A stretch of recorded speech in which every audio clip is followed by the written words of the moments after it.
One of the funny side effects of extreme weight loss is that all my glasses look massive on my head now because I bought them when my head was much bigger. Anyway, I wanted to talk a little bit this morning about slider foods. So what they are, and why they're dangerous, and why we need to be, as bariatric patients, aware of them. So a slider food is any kind of like snacky food that you can eat quite a lot of without feeling full up. So my main slider foods are crisps, so things like skips or spirals if you're in Northern Ireland, or the South might have them too. Anything light, quavers, those kinds of things, they're really light, you can eat quite a lot of them.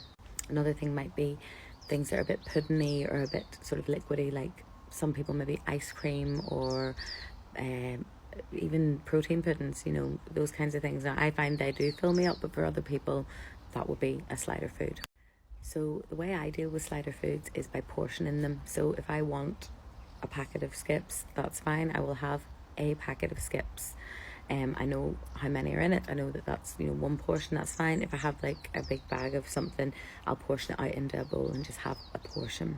Because if I don't, it's so easy to just go back to old habits, and it's that mindless sort of hand-to-mouth eating thing that you're not even enjoying it, you're just eating it for the sake of eating it. And I have also been sick after overindulging on slider foods before, after a couple of drinks, when there's like nibbles on the table or whatever, you know, like nuts, crisps, that kind of thing. I've ended up in bed early being sick because I didn't even realise that I was just mindlessly eating. And beyond that, beyond them making you sick, obviously you don't want to be eating loads of rubbish food. It's not going to feel good in your pouch, it's not going to feel good for your body. And also that's how people start regaining, is slider foods are a big one. Remember, this surgery isn't a punishment. You don't have to punish yourself.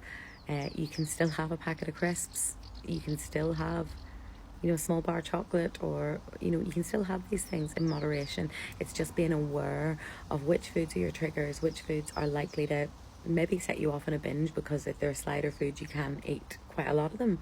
So yeah, be aware of slider foods, but don't be afraid of food. Don't be afraid to have a packet of crisps. You've got to live the rest of your life with this tool. It's not a short-term fix. It's not a, okay, I'm being really, really good on this diet for 6 months, I'm going to lose all my weight, then I'll eat normally again. No, that's why people regain. This has to be a lifestyle change. If you want a packet of bloody Walker's cheese and onion, have them and stop when you're full and enjoy them. And then move on and make sure your next meal is healthy. This is about a lifestyle change. It's not about punishing yourself and never allowing yourself anything nice. You've just got to learn how to do it in moderation. Hope this helps.